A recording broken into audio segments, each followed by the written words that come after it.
بسم اللہ الرحمن الرحیم۔ السلام علیکم۔ آپ دیکھ رہے ہیں cute of Quranic YouTube channel. آج میں آپ لوگوں کے لیے جو وظیفہ لے کر آئی ہوں وہ بہت ہی پیارا اور مجرب ہے۔ آج کا وظیفہ ہے بیٹے کی نعمت اللہ تعالیٰ سے حاصل کرنا، یعنی کہ بیٹا پیدا ہو، اس کے لیے ہے ایک بہت ہی پیارا یہ عمل ہے اور بہت ہی پیارا اور مجرب یہ وظیفہ ہے۔ یہ بہت ہی آزمایا ہوا عمل ہے۔ آپ بھی اس کو کریں گے تو انشاءاللہ آپ بیٹے جیسی نعمت سے مشرف ہوں گے۔ تو سورہ التین پڑھیں گے۔ سورہ 3 ہے، ایک مکی صورت ہے، یہ مکہ میں نازل ہوئی تھی پیارے نبی محمد مصطفیٰ صلی اللہ علیہ وآلہ وسلم پر۔ اس کی 8 آیات ہیں۔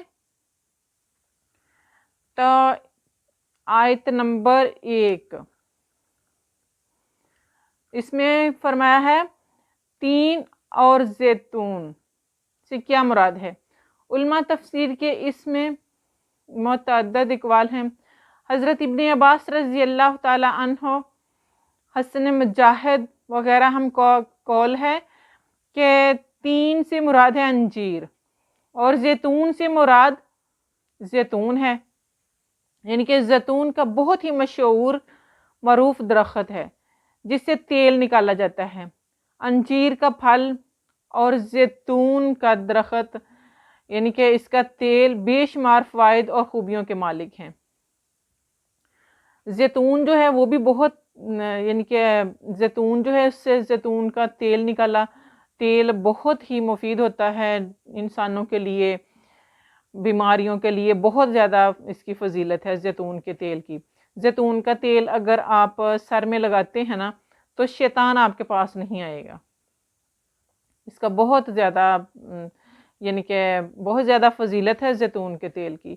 اور انجیر کی بھی بہت زیادہ آپ اس کو کھاتے ہیں، انجیر ایک پھل ہے یہ، تو اس کو جب آپ کھاتے ہیں تو بہت سی بیماریوں سے آپ بچ جاتے ہیں، اس لیے اس کی قسم کھائی، یعنی کہ زیتون کے درخت کی اور انجیر کے درخت کی اور اس کی بے شمار فوائد اور خوبیوں کے مالک ہونے کی قسم کھائی کہ حضرت ابن عباس رضی اللہ تعالیٰ عنہ سے یہ قول ہے کہ وہ کہتے ہیں کہ تین اس مسجد کا نام ہے جو نوح علیہ السلام نے جودی پہاڑ پر تعمیر کی تھی، یعنی کہ تین ایک مسجد کا نام ہے جو نوح علیہ السلام نے جودی پہاڑ ہے، ایک بہت بڑا پہاڑ ہے، اس پر تعمیر کی تھی۔ اور زیتون سے مراد بیت المقدس کی مسجد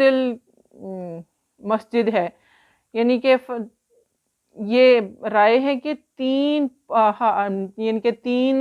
اس پہاڑ کا نام ہے جس پر دمشق کا شہر آباد ہے، اور زیتون اس پہاڑ کا نام ہے جس پر بیت المقدس یعنی کہ بیت اللہ تعمیر ہے۔ تو ایک اور قول یہ بھی ہے کہ یہاں مضافہ محذوف ہے، یعنی کہ والتین والزیتون، یعنی وہ علاقے جو انجیر اور زیتون کی پیداوار کے لیے مخصوص ہیں، کہ زیتون اور یہ انجیر کی پیداوار ہوتی ہے جن علاقوں میں۔ آیت نمبر 2 وہ پہاڑ جس پر اللہ تعالیٰ نے موسیٰ علیہ السلام کو اپنی ہم کلامی کا شرف بخشا، اس کا نام طور سینین ہے، یعنی کہ اس پہاڑ کا نام بھی دیکھیں اسی آیت نمبر 2 میں آیا، اسے طور سینا اور طور سینا بھی کہتے ہیں۔ آیت نمبر 3 اس سے مراد مکہ مکرمہ ہے۔ مکہ مکرمہ کا شرف محتاج بیان نہیں، یعنی کہ مکہ مکرمہ جو ہے اس کو کون نہیں جانتا، ہر کسی کو پتا ہے مکہ مکرمہ بیت المقدس۔ اس کا سنگ بنیاد اللہ تعالیٰ کے خلیل حضرت ابراہیم علیہ السلام نے رکھا۔ حضرت ابراہیم اور ان کے فرزند حضرت اسماعیل علیہ السلام نے اپنے مبارک ہاتھوں سے رکھا تھا۔ اس شہر کے پرامن ہونے کی دعا بھی آپ نے ہی مانگی، ربی جعل ھذا البلد آمنا، یعنی کہ اس شہر کو امن والا بنا دے۔ اس دعا کی قبولیت کا یہ عالم تھا کہ جس وقت سارا جزیرہ عرب غارت گری، خون ریزی، یعنی کہ لوٹ مار کا میدان بنا ہوا تھا، اس وقت بھی مکہ مکرمہ فتنہ فساد کی آگ سے محفوظ تھا۔ کسی کے باپ کا قتل بھی اگر حرم میں پناہ لیتا تو اس کو کچھ نہ کہا جاتا، یعنی کہ اگر کوئی قاتل بھی آ کر وہاں پناہ لے لیتا نا تو اسے بھی کچھ نہیں کہا جاتا تھا۔ اب بھی اسی طرح ہی ہے، مکہ میں آپ حرم پاک میں چلے جائیں تو اللہ آپ کو توفیق دے، اگر جانے کا شرف حاصل ہو تو آپ دیکھیں وہاں اتنا سکون ہے، مکہ میں حرم پاک میں اتنا سکون ہے کہ دنیا کے کسی کونے میں وہ سکون نہیں ملتا انسان کو۔ اللہ تعالیٰ کی اتنی رحمتیں ہیں اس گھر میں، اللہ تعالیٰ کے گھر میں۔ تو اگر جنگل میں کوئی چیتا ہرن کو شکار کرنے کے لیے اس کے تعاقب میں دوڑتا اور ہرن حدود حرم میں داخل ہو جاتا تو چیتا اس کا پیچھا چھوڑ کر واپس چلا جاتا۔ یعنی کہ دیکھیں حرم پاک میں مکہ مکرمہ میں اتنا زیادہ امن ہے، اتنا سکون ہے کہ وہاں اتنے محبت کرنے والے کسی بھی ملک سے آئے ہوں، کسی بھی یعنی کہ فرقے سے، وہاں ہر بندہ، ہر انسان اپنے گناہوں کی ندامت سے رو رہا ہوتا ہے کہ اتنے پیار سے اور اتنے خلوص سے وہاں ملتے ہیں سارے ایک دوسرے سے کہ کوئی بندہ بھی، کوئی انسان بھی کچھ غلط سوچنے کی نہیں کرتا، یعنی کہ سوچ جاتی نہیں ہے غلط۔ یہاں کے درختوں اور گھاس وغیرہ کو بھی کوئی نہیں کاٹتا تھا۔ کعبہ مقدسہ کی تعمیر سے، یعنی کہ کعبۃ اللہ کی تعمیر سے پہلے بھی اس شہر کو مزید شرف نصیب ہوا ہے۔ اللہ تعالیٰ نے اس خطہ پر مزید کرم یہ فرمایا کہ اسے اپنے محبوب صلی اللہ علیہ وآلہ وسلم کی جائے ولادت بنا دیا، یعنی کہ پیارے نبی حضرت محمد مصطفیٰ صلی اللہ علیہ وآلہ وسلم کی ولادت کا شہر بھی مکہ مکرمہ ہے، اور حضور صلی اللہ علیہ وآلہ وسلم نے نبوت کا اعلان بھی یہیں سے کیا، جس کے باعث مکہ کی عظمت کو 4 چاند لگ گئے، یعنی کہ مکہ کو اور بھی بہت زیادہ فضیلتیں حاصل ہو گئی۔ طور کو حضرت موسیٰ علیہ السلام سے نسبت کی وجہ سے عزت نصیب ہوئی، یہیں آپ کو پیغمبری ملی، یہیں شرف ہم کلامی سے، ان کے شرف ہم کلامی سے مشرف ہوئے، یہیں الواح و تورات مرحمت ہوئی۔ دمشق حضرت مسیح علیہ السلام کا مسکن و مأویٰ اور آپ کی تبلیغی سرگرمیوں کا مرکز رہا ہے، اور بیت المقدس کو بے شمار انبیاء و رسول سے نسبت کا شرف حاصل ہوا، اس لیے ان بابرکت مقامات کی قسمیں اٹھائی گئیں۔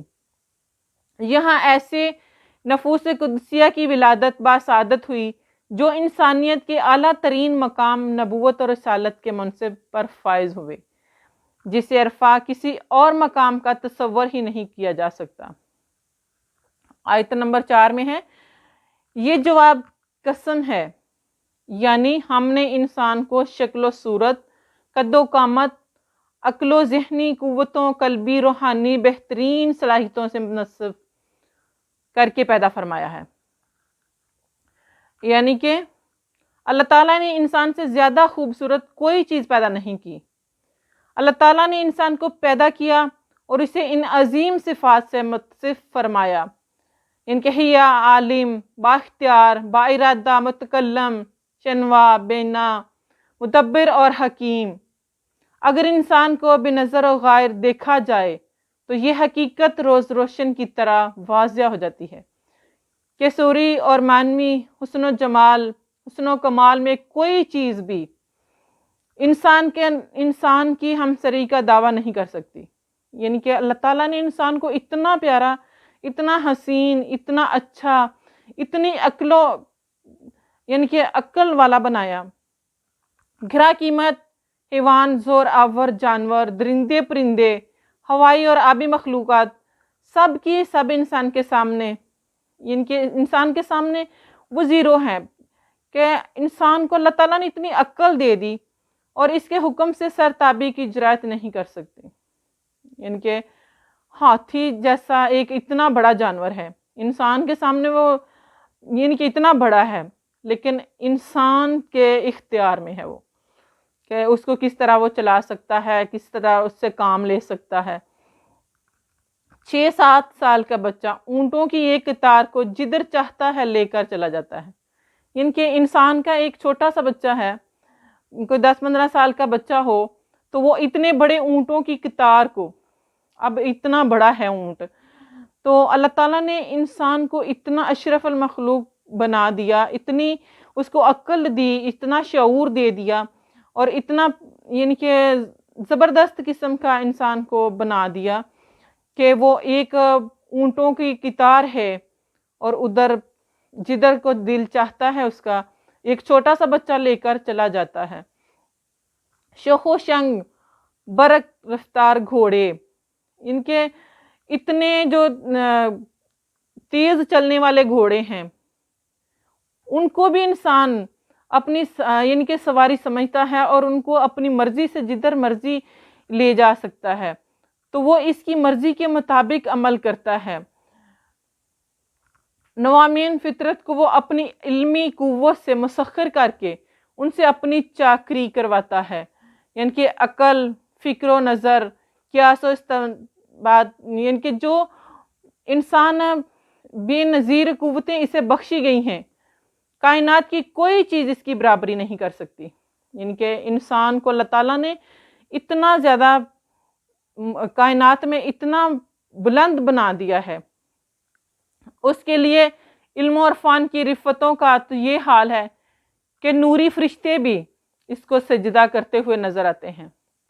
کہ اللہ تعالیٰ نے فرشتوں سے سجدہ کروایا انسان کو. اس کی قامت، راست اور اعضاء کی ساخت بھی بے نظیر ہے.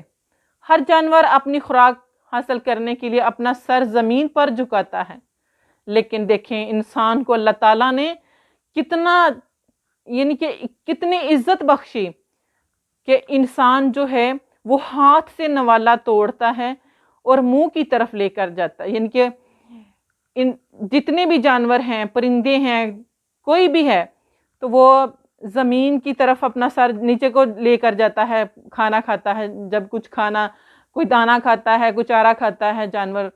تو جو انسان ہے، اللہ تعالیٰ نے انسان کو کتنا کہ شرف بخشا ہے کہ وہ ہاتھ کے ساتھ نوالا توڑتا ہے اور منہ کہ اوپر ہی اس کا منہ ہوتا ہے تو منہ میں ڈالتا ہے. لیکن انسان کو اس کے لیے سر جھکانا نہیں پڑتا. کہ اپنا جب وہ کھانا کھانے لگتا ہے تو سر نہیں جھکاتا. سر کس کے سامنے جھکاتا ہے؟ صرف اللہ تعالیٰ کے سامنے. بلکہ اس کے ہاتھ لقمہ اٹھا کر منہ میں ڈال لیتے ہیں.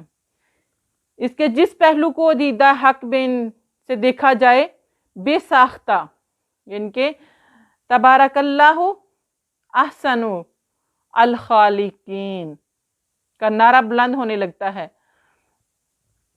اگر تو چاند سے زیادہ خوبصورت نہ ہو تو تجھے 3 طلاقیں. کہ حضرت عیسیٰ بن موسیٰ، کہ عیسیٰ بن موسیٰ ہاشمی کی اپنی بیوی کے ساتھ لڑائی ہو گئی، تو اس نے اس سے کہ کہا کہ میں تمہیں 3 طلاقیں دیتا ہوں. تو اس نے بہت زیادہ کہ جب یہ کہہ دیا کہ میں تمہیں 3 طلاقیں دیتا ہوں، تو اگر تم چاند سے زیادہ خوبصورت ہوتی تو صحیح تھا، نہیں تو میں تمہیں 3 طلاقیں دیتا ہوں. اس نے جب اپنے خاوند کی زبان سے یہ الفاظ سنے تو اٹھ کھڑی ہوئی اور عیسیٰ سے پردہ کر لیا اور کہا کہ تو نے مجھے طلاق دے دی ہے. اب وہ پریشان کہ اب دونوں کی علیحدگی ہوگی. عیسیٰ نے بڑی مشکل سے رات بسر کی، صبح سویرے خلیفہ منصور کے پاس پہنچا اور اسے اس واقعہ کی اطلاع دی اور بڑی گھبراہٹ اور ندامت کا اظہار کیا۔ خلیفہ نے فقہا کو اپنے دربار میں بلایا اور ان سے فتویٰ پوچھا۔ جتنے فقہا حاضر تھے سب نے کہا کہ طلاق واقع ہو گئی، لیکن امام ابو حنیفہ کے شاگردوں سے ایک شخص خاموش بیٹھا رہا۔ تو انہوں نے جب منصور نے پوچھا کہ آپ کیوں چپ ہیں، کیوں کوئی بات نہیں کرتے، تو وہ شخص گویا ہوا کہ بسم اللہ الرحمن الرحیم والتین والزیتون وطور سینین وہذا البلد الامین لقد خلقنا الانسان فی احسن تقویم۔ اے امیر المومنین، اس ارشاد الہی کے مطابق انسان سب چیزوں سے زیادہ حسین ہے اور کوئی چیز اس سے زیادہ حسین نہیں ہے۔ منصور نے عیسیٰ بن موسیٰ سے کہا کہ اس شخص نے جو کہا ہے درست کہا ہے، تم اپنی بیوی کے ساتھ رہ سکتے ہو، اور اس کی بیوی کو بھی کہلا بھیجا کہ طلاق واقع نہیں ہوئی، اس لیے اسے چاہیے کہ اپنے خاوند کے گھر آ جائے۔ اس سے معلوم ہوا کہ انسان باطن اور ظاہر میں، صورت کے جمال میں، بناوٹ کے ندرت میں اللہ تعالیٰ کی ساری مخلوق سے زیادہ حسین و جمیل ہے۔ فلاسفہ نے اسی وجہ سے انسان کو عالم اصغر کہا ہے، یعنی کہ آیت نمبر 5، لیکن جو انسان ان نعمتوں کی قدر نہیں کرتا، جو اپنی عدیم النظیر صلاحیتوں کو غلط استعمال کرتا ہے، یعنی کہ عقل، انسان کو اللہ تعالیٰ نے عقل دی ہے اور وہ غلط استعمال کرتا ہے، غلط طریقوں میں یعنی کہ اپنے آپ کو استعمال کرتا ہے، تو سارے چراغ گل کر دیتا ہے اور ہوائے نفس کی پیروی میں لگ جاتا ہے، اپنے خالق و رازق کی فرمانبرداری سے منہ موڑ لیتا ہے، اس کے رسول کی تعلیمات کو پس پشت ڈال دیتا ہے، تو اسے اس جرم کی سزا بھی بڑی سخت دی جاتی ہے، وہ بے شعور اور بے سمجھ حیوانوں سے بھی بدتر ہو جاتا ہے۔ اس سے ایسی رذیل حرکتیں سرزد ہو جاتی ہیں جن کا کسی بھلے آدمی سے تصور بھی نہیں کیا جا سکتا۔ یعنی کہ اللہ تعالیٰ نے انسان کو اتنی عقل دی ہے، اتنا شعور دیا ہے، لیکن پھر بھی بہت بڑی بڑی اور غلط قسم کی غلطیاں کر لیتا ہے، اور اللہ تعالیٰ نے انسان کے اتنی غلطیوں کے باوجود بھی اس کو معافی کی گنجائش دی ہے۔ اپنے ہاتھوں سے گڑھا کھود کر وہ اپنی بچیوں کو زندہ مٹی میں دفن کر دیتا ہے۔ یعنی کہ عرب کے زمانے میں جب تھا یہ رواج، تو زندہ اپنی بیٹیوں کو دفن کر دیتا تھا انسان، وہ اپنے سگے بھائی کا گلا کاٹنے سے بھی دریغ نہیں کرتا، یعنی کہ شرم محسوس نہیں کرتا کہ اپنے سگے بھائی کا گلا گھونٹ دے یا گلا کاٹ دے، معمولی فائدہ کے لیے وہ اپنی قوم اور وطن سے غداری کرنے پر آمادہ ہو جاتا ہے۔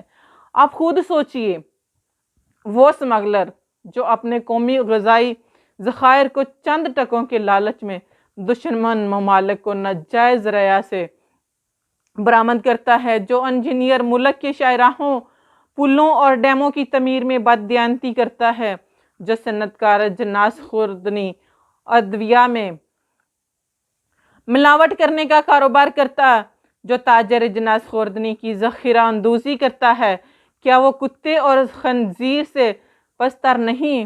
جو شخص فسق و فجور کی غلاظتوں میں خوش رہتا ہے، گندگی میں جنم لینے والے کیڑوں سے کیا وہ کسی صورت میں بہتر ہو سکتا ہے؟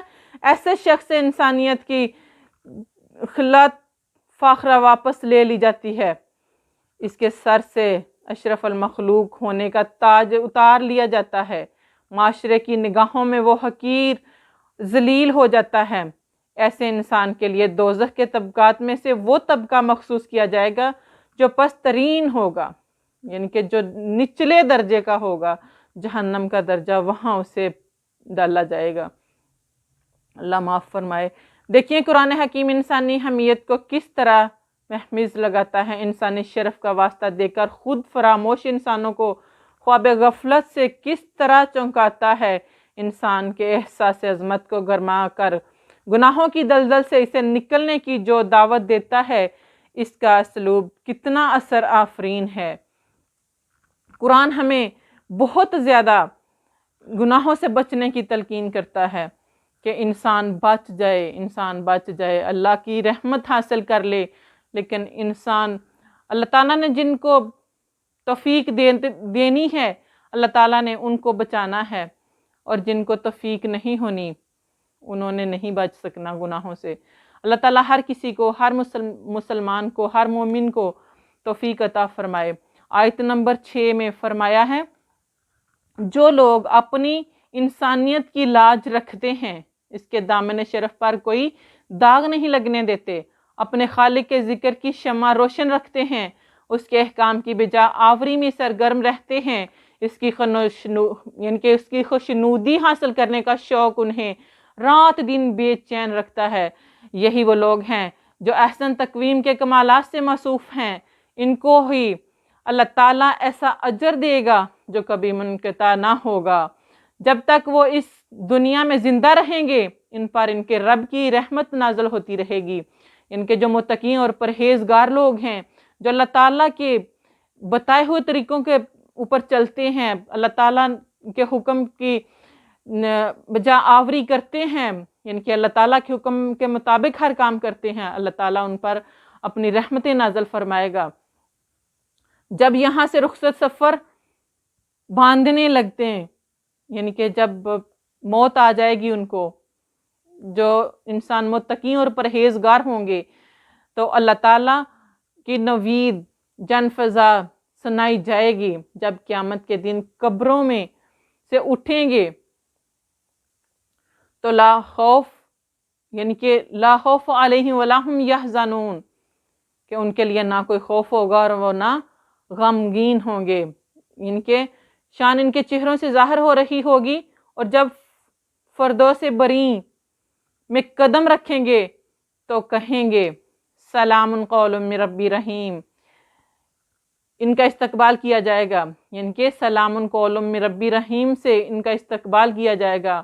انہوں نے تو کچھ مدت اپنے رب کی بندگی میں گزاری، لیکن ان کا رب جن نعمتوں سے انہیں نوازے گا وہ پایا ناپذیر ہوں گی، یعنی کہ اللہ تعالیٰ کی بہت بڑی رحمتیں اور بہت بڑی نعمتیں ملیں گی جو انسان اللہ تعالیٰ کے حکم کے مطابق زندگی گزارتا ہے، اللہ تعالیٰ کے بتائے ہوئے طریقے کے مطابق اپنے آپ کو چلاتا ہے، تو اللہ تعالیٰ اس انسان پر بہت زیادہ رحمتیں نازل فرمائیں گے۔ آیت نمبر 7 کئی مفہوم بیان کیے گئے ہیں، ان میں زیادہ یعنی کہ وہ یہ ہیں کہ قیامت کے برپا ہونے اور اس روز نیک و بد کو جزا و سزا کا جو نظریہ آپ نے پیش کیا ہے، کون عقل مند اس کی تکذیب کر سکتا ہے؟ بنی نوح انسان کے ارم و آسائش کے لیے وقف کر دیا، جس نے نور حق پھیلانے میں اپنی ساری کوششیں صرف کر دی، اس کو اس کی عمر بھر کی صحیح فہم کا کوئی اجر نہ ملے، اور جو اپنے کرتوتوں کے باعث اسفل السافلین تک پہنچا، اس کو کوئی سزا نہ ملے۔ یہ تو ہو نہیں سکتا کہ اللہ تعالیٰ جو گناہ گار ہے، یعنی کہ جو انسان گناہ گار ہے اس کو اس کی سزا دے گا۔ اللہ تعالیٰ بڑا بے نیاز ہے، اور جو انسان نیک کام کرتا ہے اور نیکی پر چلتا ہے، اللہ اس کو بھی بہت زیادہ اس کا اجر عطا فرمائیں گے انشاءاللہ۔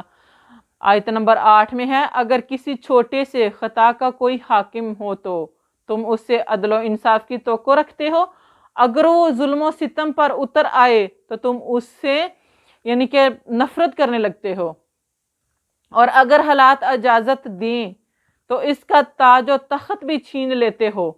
خود ہی بتاؤ کہ اللہ تعالیٰ سے بڑا حاکم اور کون ہو سکتا ہے؟ اس کی حکومت سے بڑی حکومت کس کی ہے؟ اس کی مملکت سے وسیع مملکت کہاں کی ہے، کس کی ہے؟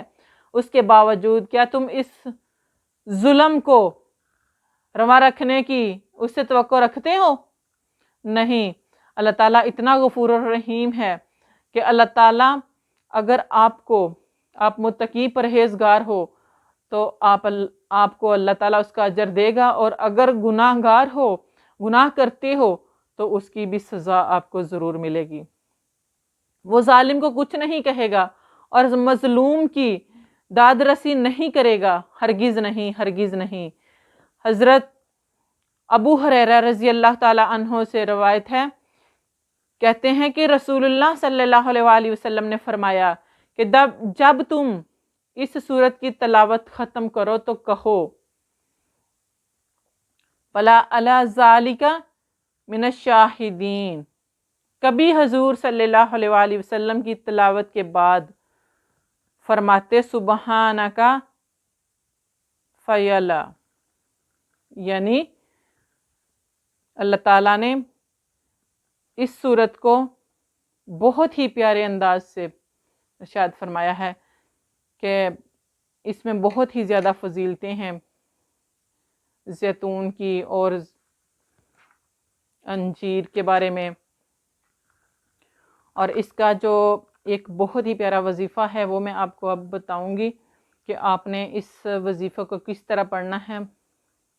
کہ اگر آپ حمل ہے یعنی کہ حاملہ ہیں تو فرسٹ منتھ سے ہی آپ یہ چاہتی ہیں کہ اللہ تعالیٰ آپ کو بیٹا عطا فرمائے، بیٹے جیسی نعمت عطا فرمائے، تو آپ نے کیا کرنا ہے کہ ایک چینی کی برتن یعنی کہ چینی کے پلیٹ، چینی جو ہوتی ہے نا یعنی کہ جس طرح شیشے کی یا پتھر کی پلیٹ ایک لینی ہے، تو اس میں زعفران اور گلاب کے عرق کے ساتھ آپ نے سورۃ التین ان کے اس کو آپ نے ایک بار لکھنا ہے۔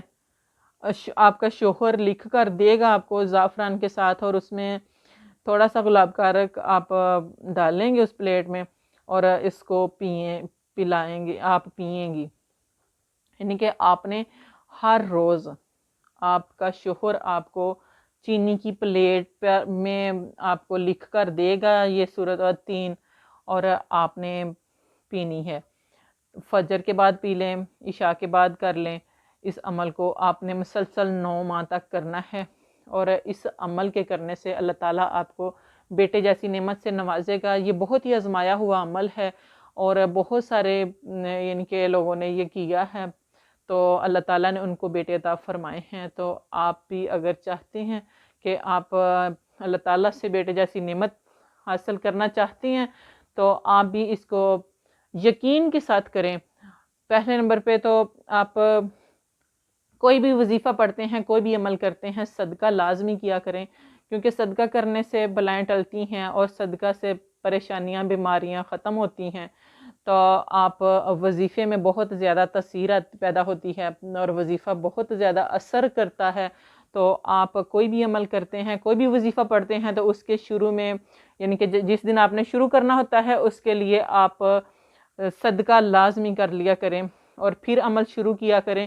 تو آپ اس عمل کو شروع کریں، اور حاملہ عورت یہ کرے گی، فرسٹ منتھ سے آپ سٹارٹ کریں، اور آپ کے شوہر آپ کو یہ لکھ کر دے، چینی کی کوئی پلیٹ لینی ہے، پتھر کی یا چینی کی پلیٹ لینی ہے، اس کے یعنی کہ اس کے اندر انار کی قلم لے لیں، آپ انار کا درخت جو ہوتا ہے نا اس کی ایک قلم لے لیں، تو اس کے ساتھ آپ نے زعفران اور گلاب کا عرق ڈال کے نا تو اس کی سیاہی بنا لیں۔ اس کے ساتھ آپ نے پلیٹ میں لکھنی ہے سورۃ التین، والتین یعنی کہ اس کو ایک بار لکھنا ہے، لکھ کر پھر اس میں 1 چمچ کی آپ نے پانی نہیں وہ ڈال لیں، گلاب کا عرق ڈال لیں یا پانی ڈال لیں، زمزم اگر مل جائے تو وہ اور بہت اچھی بات ہے، تو وہ ڈال کر آپ نے ہر روز پینا ہے 9 ماہ تک مسلسل۔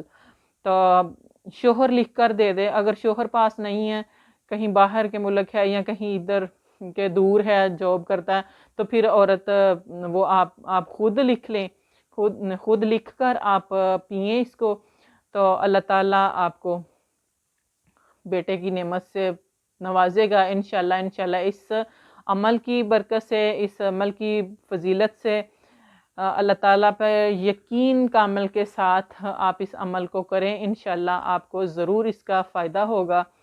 آپ کو میری ویڈیو پسند آئے لائک کریں، کمنٹ کریں، شیئر کریں، اور چینل کو سبسکرائب کر دیں، بیل آئیکن کو پریس کر دیں تاکہ ہر نئی آنے والی ویڈیو بر وقت آپ تک پہنچتی رہے۔ اللہ حافظ۔